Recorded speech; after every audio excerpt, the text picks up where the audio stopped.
प्रिय विद्यार्थियों, आज हम महाकवि सूरदास की भक्ति भावना पर विचार करेंगे।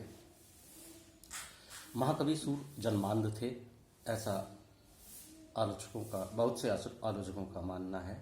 वे कृष्ण के साकार रूप के उपासक थे, वे सगुण भक्त थे। उनके इष्ट देव श्री कृष्ण थे। महाप्रभु वल्लभाचार्य के शिष्य बनने के पूर्व सूर की भक्ति दास्य भाव की भक्ति थी।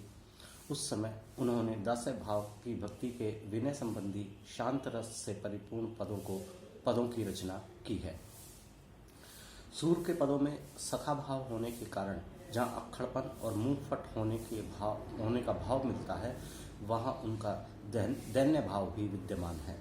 महाप्रभु वल्लभाचार्य से प्रथम भेंट के समय उन्होंने स्वामी वल्लभाचार्य को दैन्य भाव से परिपूर्ण दास्य भक्ति के ही विनय के पद सुनाए थे। उसका एक उदाहरण देखिए।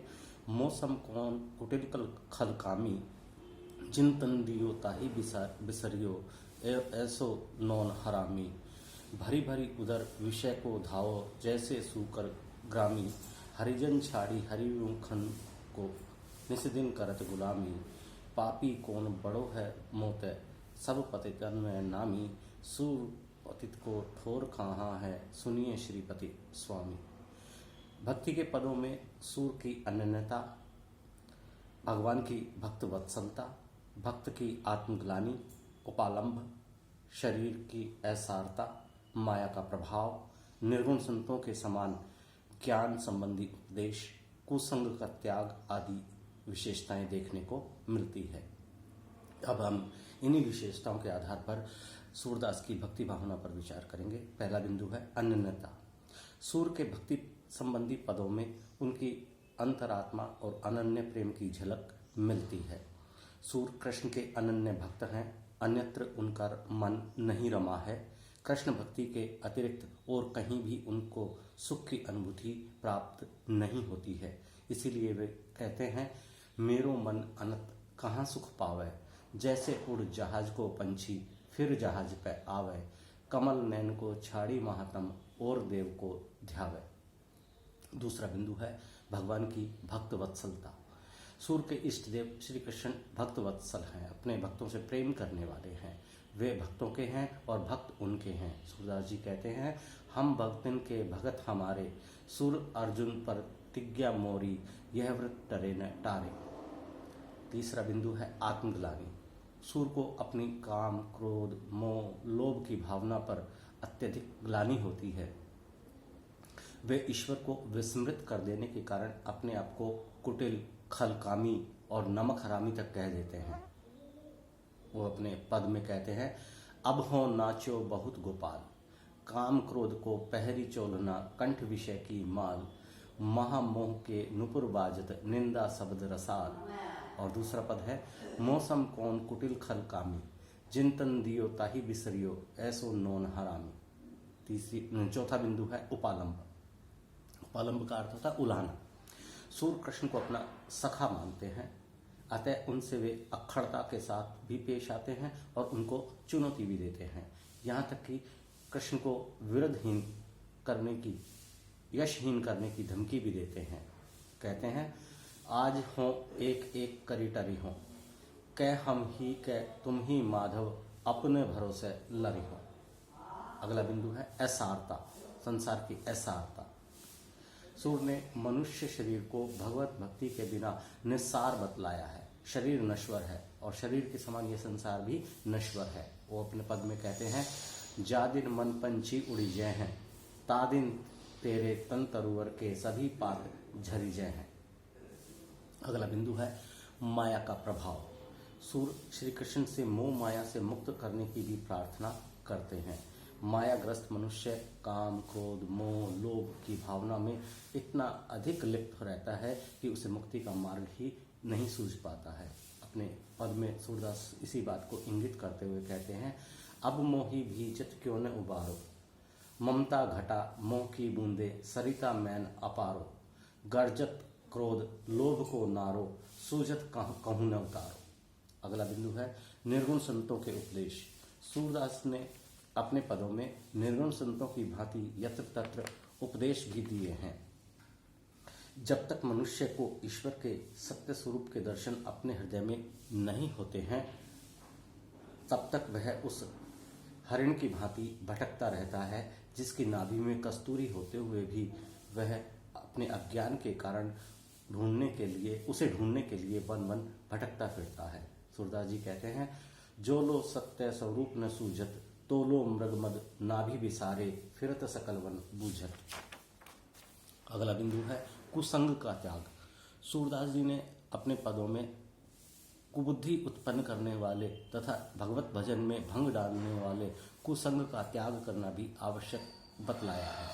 छाड़ी मन हरि विमुखन को संग। सूर का भक्त सखा भाव के कारण कुछ अक्खड़ और मुंह लगे अनुचर का सा प्रतीत होता है। वो कहते हैं, तब प्रताप बल बदत न काहू, निडर भय घर चेरे। सूरदास अपने पदों में अन्य देवी देवताओं की बुराई भी करते दिखाई देते हैं और कहते हैं, और देव सब रंक भिखारी, त्यागे बहुत अनेरे। सूरदास ने अपने ग्रंथ सूर सागर का प्रारंभ भी गणेश वंदना से नहीं किया है, अपितु भगवान के चरण कमलों की वंदना से किया है। और पद का आरंभ भी इसी तरह से है, चरण कमल बंदो हरि राई। सूर ने अपने सखा श्री कृष्ण को अपनी बात कहने के लिए खूब खरी खोटी भी सुनाई है। क्या कहते हैं वो, खेलत में को काको गुसैया, हरि हारे जीते श्री दामा, बरबस ही करत रिसैया।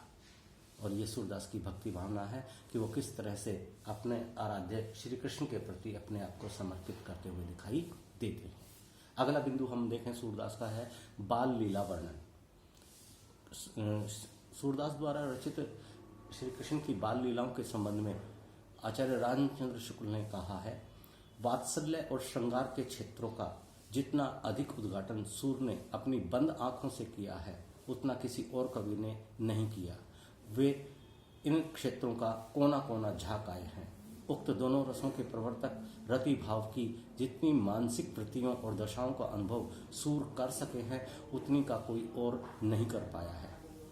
सूरदास ने माता यशोदा और पिता नंद के मातृ पितृ हृदय की भावनाओं को अपने पदों में सुंदर माला की तरह गूंथ दिया है। बालक की प्रारंभिक विकास अवस्था, शरीर विकास, क्रीड़ा कौतुक, बाल सखाओं के साथ खेलना, गोचारण आदि विषयों का मनोविज्ञान तथा जीवन की सहजता पर आधारित इसका वर्णन किया है। अब इस तरह से हम सूरदास की द्वारा रचित श्री कृष्ण की बाल लीला वर्णन को भी देख सकते हैं, उसकी विशेषताओं का अध्ययन कर सकते हैं। देखिए, पहला बिंदु है बाल विकास। बच्चा धीरे धीरे शारीरिक दृष्टि से विकसित होता रहता है। सूरदास ने बालक के विकास की सभी अवस्थाओं का सुंदर ढंग से चित्रण किया है। सबसे पहले तो जब नंद के घर में बालक का जन्म होता है तो कवि स्वयं उस आनंदोत्सव में शामिल हो जाता है और कहता है, ब्रज भयो महर के पूत, जब वे बात सुनी आनंदे सब लोग गोकुल गनक गुनी।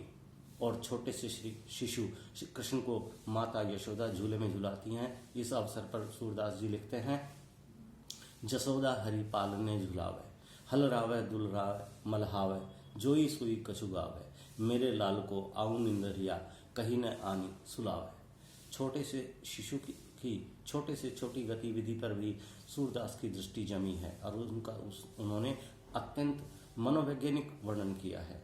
कहते हैं, कबहू पलक हरी मूंद लेते हैं, कबू अधर फरकावे। जब यशोदा अपने बच्चे को सोया जानकर अन्य लोगों से इशारे से ही चुप होने के लिए कहती है, वह लोरियां गा गा कर कृष्ण को सुलाती हैं। और थोड़ा विकसित होने पर सूरदास लिखते हैं, कर पग गही अंगूठा मुख मेलत। कैसी स्वाभाविक झांकी है। संसार के बच्चे इस अवस्था को अवश्य पार करते हैं। थोड़ा और बड़ा होने पर घुटनों के बल चलना, अंगुली पकड़कर खड़ा होना, गिर पड़ना आदि अनेक बाल सुलभ चेष्टाएं आनंदित कर देती हैं, जिनका सूरदास जी ने अपने पदों में बिल्कुल सटीक वर्णन किया है। वो कहते हैं, किलकत काने घुटुरुमणि आवत, मणि में कनक नंद के आंगन बिंब पकड़े धावत। अपने परछाई को पकड़ने के लिए वो इधर दौड़ते हुए दिखाई देते हैं, जो एक बाल सुलभ क्रिया है। यह किलकारी भरता है, हंसता है, तब दूध के दांत दिखाई देते हैं। वह धीरे धीरे खड़ा होकर चलना सीखता है। कृष्ण अपने माता पिता की अंगुली पकड़कर 2 कदम चलते हैं और फिर गिर पड़ते हैं। इस प्रकार बालक के शरीर विकास की सभी अवस्थाओं को सूर्य के पदों में आसानी से देखा जा सकता है। सूरदास जी लिखते हैं, शोभित कर नवनीत लिए, कुटरुनु चलत रेणुत न मंडित मुख दधि लेप किए, चारु कपोल लोल लोचन गोरोचन तिलक दिए। और आज के वीडियो में बस इतना ही।